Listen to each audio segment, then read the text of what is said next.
In this episode, we'll be discussing the new starters of Pokémon Scarlet and Violet, and what real-life animals inspired their creation.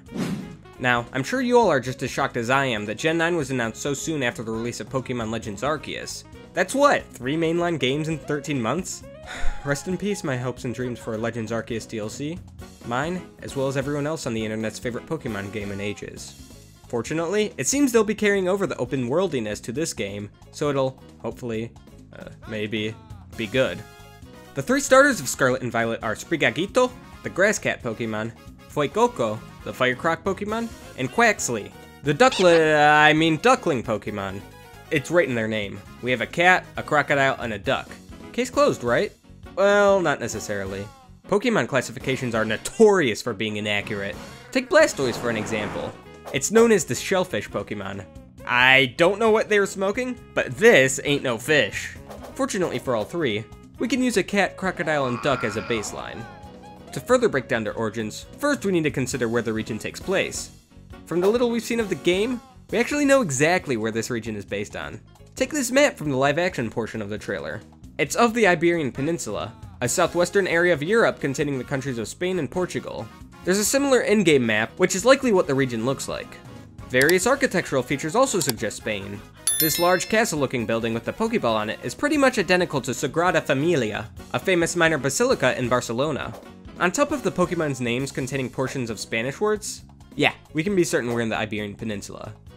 Knowing this, let's consider what animals can be found in this region. Starting with Sprigatito, this little kitty's name is a combination of the word sprig, a name for a small plant stem that's often used in cooking, and gagito, Spanish for little cat. This Pokemon is based on the Iberian lynx, an endangered species of wildcat found exclusively in secluded pockets of Spain. We can see many similarities between the two, the elongated facial fur forming somewhat of a pseudomane, and looking at the length and shape of Litten's tail, Sprigatito's is clearly supposed to be the lynx's bobbed tail. And while its elongated ears like the fur tufts present on the lynx, I bet they'll appear somewhere down the evolution line, as well as the lynx's signature oversized paws. Speaking of which, it might seem strange for the lynx to have such big paws, but the main reason for this is to help it traverse snow. You see, the size of the paws allows for the animal to support their body weight atop the snow and not sink in, which allows them to hunt down prey, which other predators in the area would be incapable of catching. Moving on to Quaxly, look at this duck. Stylish, ain't he? This is Afroduck, an internet meme from The Ohio State University that took the internet by storm in 2016. Afroduck is from the same breed that Quaxly is based on, the crested pekin. It looks pretty much like a normal duck, but it has some fancy stuff going on up top. The reason for this is quite depressing, honestly. It's due to a deformation of the animal's skull, causing a growth of fatty tissue to form underneath the bird's feathers. But hey, the duck has a hat. Quaxly probably doesn't have any genetic mutations going on, I hope. But his afro takes on more of a shape of a beret, which is often worn by sailors, suggesting Quaxly is a seafarer of some sort. Crested pekins originate from the East Indies, which themselves were discovered to Europe by Portuguese explorers in the 15th century. Further dissecting Quaxly's design, its blue feet are likely just to complement the hat, but there are a few species of birds that do have actual blue feet, the most notable one being the blue-footed booby, a species of marine bird located in the Galapagos Islands.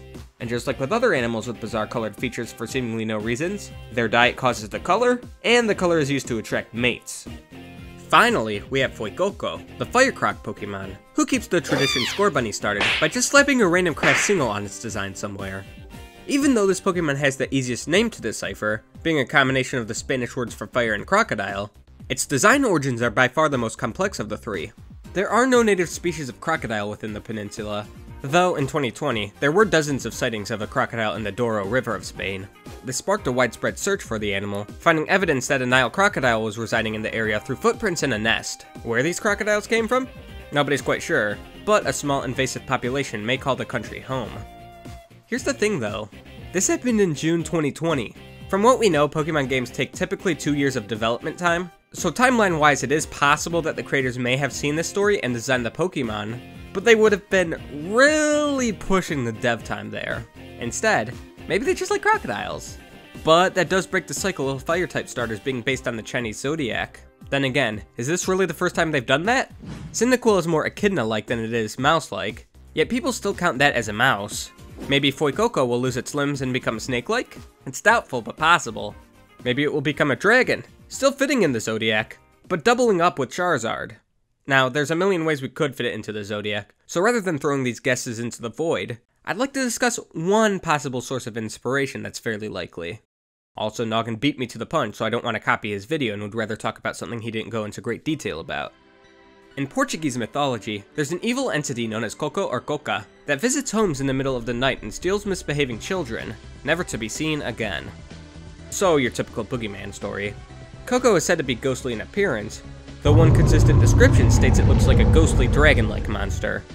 Fuecoco does have a white face somewhat resembling a skull, and its body shape is like a piquillo pepper, a small red pepper native to northern Spain that's sweet-tasting overall rather than the traditional spicy taste most carry. So, maybe as it evolves, this heat will pick up, transforming Fuecoco into a literal ghost pepper dragon. Ghost pepper skin does somewhat resemble crocodile skin after all. Coincidence? Yes. What's not a coincidence, however, is Cuca. Cuca is a Brazilian mythological creature that is directly based on Coca. The story's pretty much the same. It either eats, steals, or robs disobedient children, but this flavor of boogeyman has the appearance of an alligator with a blonde wig. No, really, it's a witch crocodile. Pop culture often depicts the Cuca as a witch doctor of sorts, working with potions or other sorts of magic. So I'm gonna make a prediction. For its final stage, I'll put 100 on Fuecoco turning into a fire ghost crocodile that either uses pepper potions or itself has the body of a pepper. Yeah, it's a crowded design, but this isn't new for Game Freak. But hey, the duck has a hat!